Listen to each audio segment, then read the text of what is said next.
Hola, un gusto saludarlos. Mi nombre es Andrés Vargas, soy estudiante de la Universidad Agraria de Colombia, de la Facultad de Ingeniería Civil.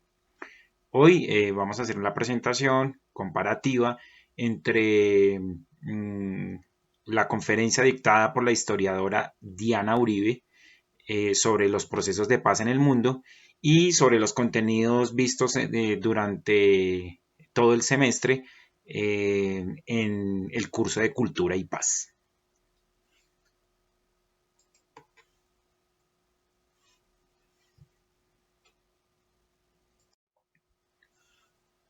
Hola a todos, mi nombre es Andrés Vargas. Soy estudiante de la Facultad de Ingeniería Civil de la Universidad Agraria de Colombia. Hoy vamos a hacer una presentación comparativa de la conferencia dictada por la historiadora Diana Uribe sobre los procesos de paz en el mundo contra los contenidos educativos del curso de Cultura y Paz. Esto con el fin de poder adentrarnos un poco más en el conflicto armado colombiano.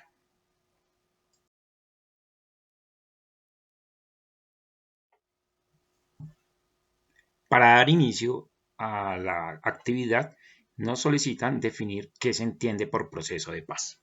En este momento, pues vamos a dar una definición que nos da Diana Uribe en una entrevista con el periodista Darío Fernando Patiño en un espacio de RTBC. Y dice, los procesos de paz son decisiones históricas. Los pueblos llegan a la decisión de la paz cuando están saturados de la guerra, cuando entienden la inutilidad de la guerra, cuando deciden cambiar el proyecto de la venganza por el proyecto del futuro.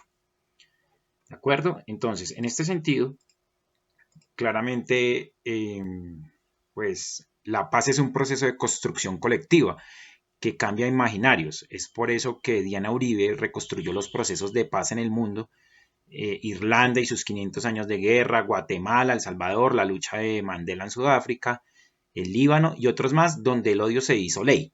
La venganza, identidad y la injusticia casi como institucionalidad, ¿no? Eh, los procesos de paz están dados para que las personas, digamos, no hereden todo ese odio y logren documentar y testificar sobre la verdad y la crueldad de una guerra, con el fin, pues, que no vuelva a suceder.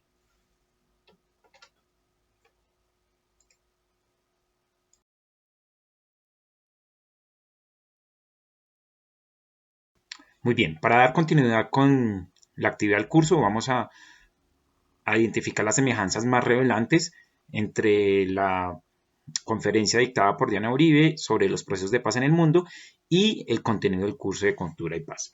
Primero, pues es la distribución de los recursos, la asignación de recursos para poder financiar los procesos y los recursos también para, pues obviamente generar la equidad y la ausencia de explotación futuro, porque puede ser una de las causas, obviamente, que haya generado el conflicto. Esto lo indica en el curso, está documentado, Galton en 1967.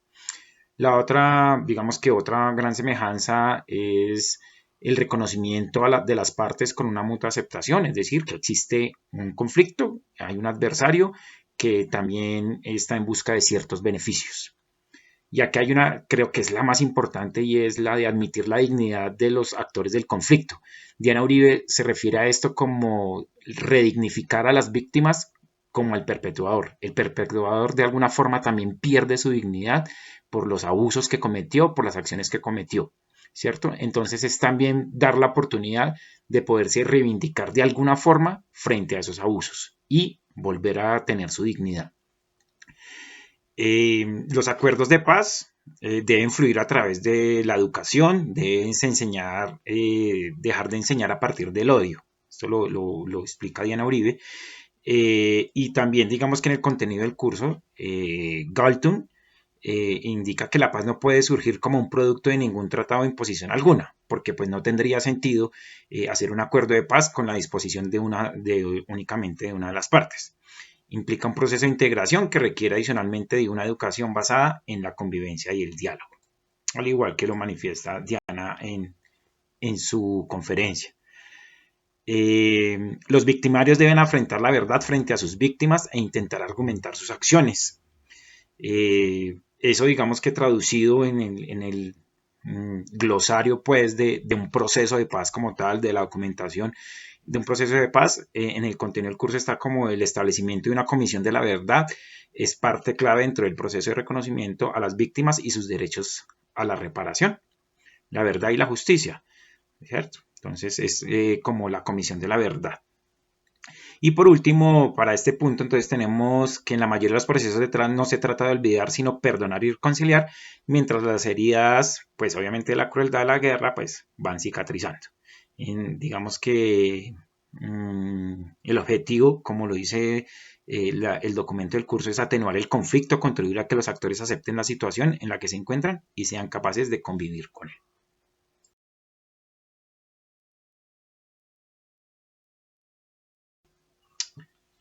Bien, dando continuidad, entonces ahora vamos a identificar como las diferencias más revelantes entre lo que expone Diana Uribe y el contenido del curso. Entonces, eh, primero, pues Diana hace una caracterización de los conflictos a través del sentir de los actores, mientras que en el curso pues nos basamos en datos históricos y muy bien documentados, pero digamos que se pierde un poco el sentir pues de la crueldad y de lo que sucedió y pues obviamente en una narrativa un poco más asequible al público. Eso como en la forma. Ahora bien, ya digamos que en el fondo los procesos de paz, Diana expresa, se basan en el acto de esperanza individual y colectiva a través del perdón y la reconciliación, ¿cierto? Mientras que pues en el contenido del curso pues los estudios para la paz han desarrollado digamos que una terminología como tal y lo que establecen es como un proceso a llevar, ¿cierto? Dentro de un marco del conflicto y es como la directriz que se debe generar, es como Diana lo hace desde la parte romántica y el contenido del curso obviamente desde la parte documental.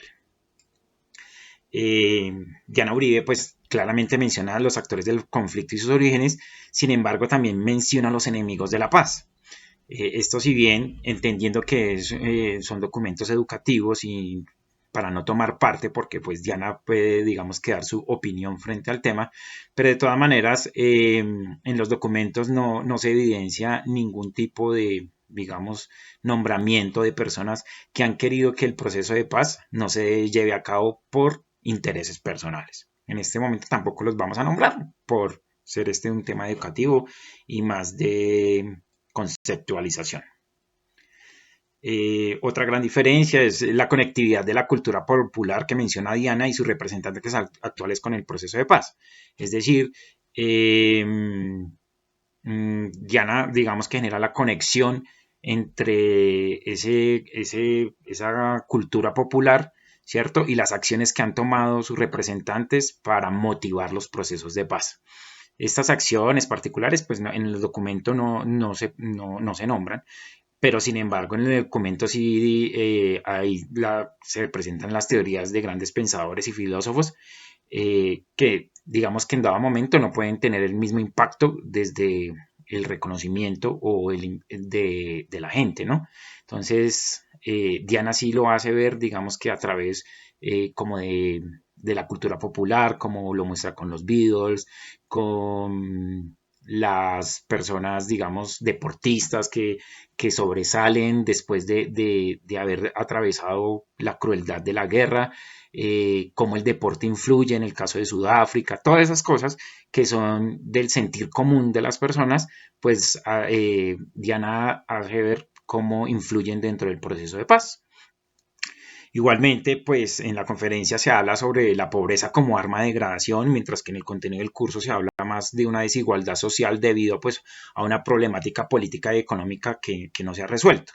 Y más no, pues obviamente, como se está diciendo, el arma de la pobreza como degradación pues de la sociedad y en manos obviamente de los que tienen el poder.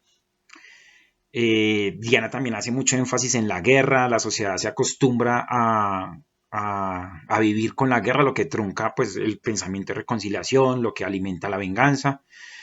Si bien el contenido del curso también relata los hechos históricos documentados, pues, y cómo han sido manejados por la sociedad.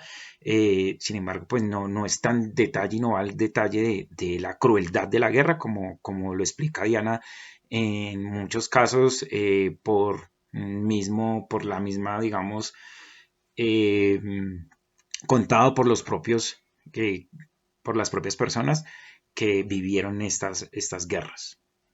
Al igual, pues, como lo estamos mencionando, pues las historias documentadas de víctimas y victimarios que Diana utiliza, pues son los que conocen de primera mano y hace como el sentir, pues, de las tragedias que se vivieron.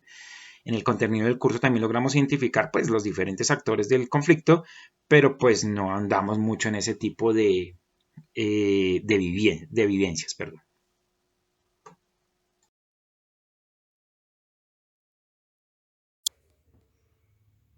Muy bien. Para esta parte de la actividad donde se nos consulta si existe alguna aplicación práctica con respecto a la conferencia dictada por Diana Uribe sobre los diferentes procesos de paz en el mundo a la situación actual de Colombia, podemos pensar inmediatamente que es totalmente aplicable todos los casos que ella nos presenta, aunque sean de los conflictos por diferentes razones, segregación racial, territorio, políticos. Hay un común denominador entre todo esto y es la culturización por la paz, la educación por la paz, generar, digamos que, transmitir a nuestras generaciones, futuras generaciones, una enseñanza de reconciliación, sin olvidar, claro está, pero una enseñanza de reconciliación, una enseñanza basada en hechos catastróficos como son los de cualquier guerra, pero con la actitud de perdonar y no transmitir o heredar odios que básicamente lo único que hacen es prolongar los conflictos. Entonces digamos que esa es la parte esencial en la que podemos decir que podemos aplicar una educación de generación en generación basada, digamos que en los actos de perdón y reconciliación que se pueden realizar gracias a esos actos de contrición que las personas que quieren llegar a la paz pueden hacer.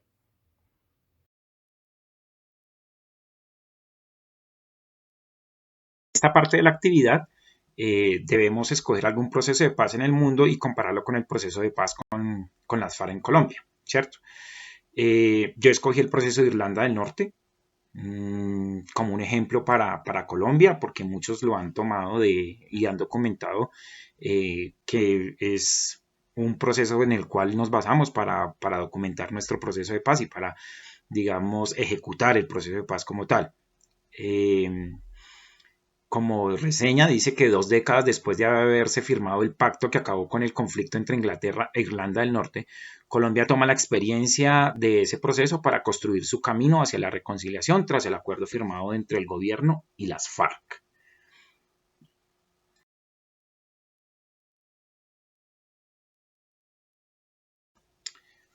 Bueno, en esta parte entonces vamos a hacer la comparación entre el conflicto de Irlanda y el conflicto en Colombia. La causa principal en Irlanda pues es que sufrió 3 décadas de violencia entre las comunidades católica republicana y las protestantes unionista que acabaron con el acuerdo pues el Viernes Santo que fue hace 20 años, ¿cierto? Básicamente pues es una guerra, se hace una guerra terrorista, no es una guerra digamos que un combate frente a frente, sino a partir de métodos terroristas por parte de los grupos armados irlandeses revolucionarios, debido pues que ellos quieren su independencia total del imperio británico. Básicamente se basa en eso. Por otro lado, pues el conflicto colombiano es una disputa por la apropiación y el uso de la tierra inicialmente, el problema agrario y pues la defensa del territorio, la pobreza, la desigualdad, las restricciones a la participación política. El conflicto irlandés data de hace mucho tiempo, Diana Uribe lo menciona desde hace 500 años, ¿cierto? Pero pues para nuestra historia, para la historia contemporánea, digamos que los irlandeses llevan siempre cierto rencor hacia cómo los ha tratado los ingleses durante todo este tiempo y siempre han querido su independencia por eso. Porque digamos que no se trata de una explotación por recursos naturales sobre Irlanda, sino es más sobre el poder que debe ejercer el imperio sobre una isla que le ha pertenecido en varias ocasiones. En ambos, digamos que en ambos conflictos hay una creación de grupos revolucionarios armados. En 1970 se crea el Ejército Provisional Republicano Irlandés, más conocido como el IRA, mientras que pues aquí se crea en 1964 las FARC, que es pues las Fuerzas Armadas Revolucionarias de Colombia, ¿cierto? En Colombia se crean pues desde el punto de partida hacia actuar armado de grupos campesinos. Fue un periodo pues conocido como la violencia, que surgió producto también desde el asesinato de Jorge Eliezer Gaitán de 1948. Aquí digamos que Gran Bretaña en represalia, digamos, a esa conformación de ese grupo, abiertamente conforma dentro de la zona protestante de Irlanda, conforma grupos paramilitares que no están al margen de la ley, que son patrocinados abiertamente, como digo, por el Imperio Británico, mientras que en Colombia sí los grupos paramilitares se supone que están al margen de la ley y son patrocinados por el narcotráfico. ¿De acuerdo? Entonces, ahí digamos que hay una comparación. Los dos, digamos que generan varios intentos de procesos de paz. En Irlanda se comienza desde 1973.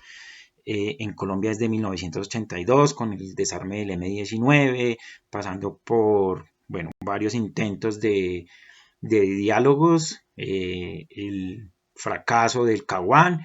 Lo mismo pasa con Irlanda. Thatcher firma un acuerdo, sin embargo debe presenciar la muerte por hambre, es decir, por la protesta que se hace, ¿cierto? Y son personas que mueren de hambre en protesta por las condiciones en que se está tratando el conflicto. Ambas han tenido varios procesos, pero pues no han llegado al éxito.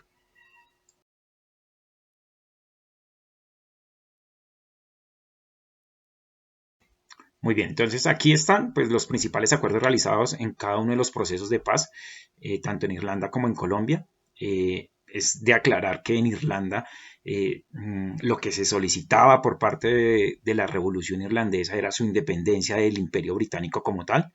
Eso conllevó a separar una parte de Irlanda del Norte con la República de Irlanda. Donde pues la parte norte es la parte protestante y la otra parte la católica, republicana.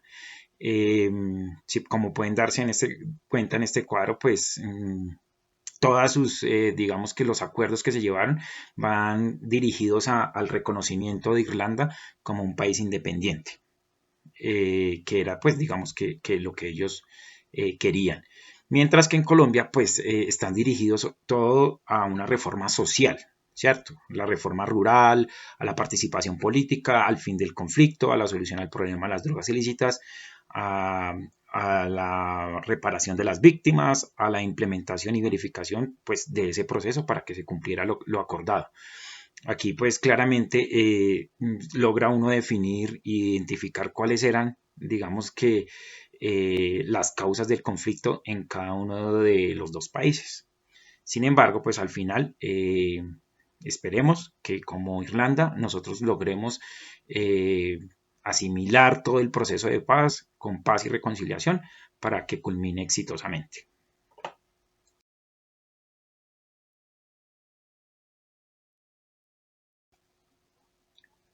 De acuerdo. Para terminar, entonces, pues se nos solicita que con base en estudios e informes académicos respondamos la pregunta de si el proceso de paz en Colombia ha mejorado las condiciones generales de la población. Efectivamente, de acuerdo pues a los datos que tenemos ahí en nuestro slide, todo el tema de inversión económica pues tiene un incremento bastante grande con respecto a los años anteriores, donde pues la guerra fue mucho más ardua, que fue pues, como es de conocimiento de todos, por el Plan Colombia, durante el periodo de gobierno de el presidente Álvaro Uribe, en donde pues definitivamente la inversión extranjera también se vio detenida, pues debido al congelamiento casi de muchas de nuestras zonas productivas, ¿cierto? El crecimiento del sector, obviamente, de la agricultura como tal, también se ve reflejado en esto y de la industria. Digamos que pues genera un tema de tranquilidad en el tema económico, en el tema de inversión, porque esto pues ayuda obviamente al crecimiento social también. Sin embargo, también tenemos que tener en cuenta que pues el conflicto se redujo, el conflicto armado se redujo en la mayor parte del país, bajando también pues el índice de mortalidad por violencia en grandes cantidades, ¿cierto? Y que eso ya es un aliciente muy bueno para poder reconocer que el proceso de paz en Colombia sí funcionó y sí sigue funcionando, que definitivamente hay actores que están interesados en que se revalúe todo ese proceso de paz debido a que tienen intereses, digamos que personales o delictivos, pues con el fin de, que toda esa verdad de la que tanto pues habla Diana y también se hablaba, digamos que en el contenido del curso, de toda esa documentación de la verdad como tal, de las comisiones de verdad, pues se podrían ver afectados por ese tema. Pero digamos que en conclusión, definitivamente el proceso de paz, la firma del acuerdo, de los acuerdos como tal, se han generado, digamos que una estabilidad económica y social mucho mejor de lo que estábamos viviendo. Bueno, para terminar, pues quiero dejarlos con esta inquietud. Dice, ¿cuántas generaciones más se deben sacrificar para vivir en la guerra? La reflexión final y constante que debe retumbar en la conciencia de cada colombiano debe ser encaminarse a manejar un país sin guerra. Y como opinión personal, estoy de acuerdo, es un tema bastante delicado y como padre de familia, quiero en algún momento poder contar esta historia, contársela a ellos en libros, en videos, en muchas cosas, pero que no la tengan que vivir. Muchas gracias.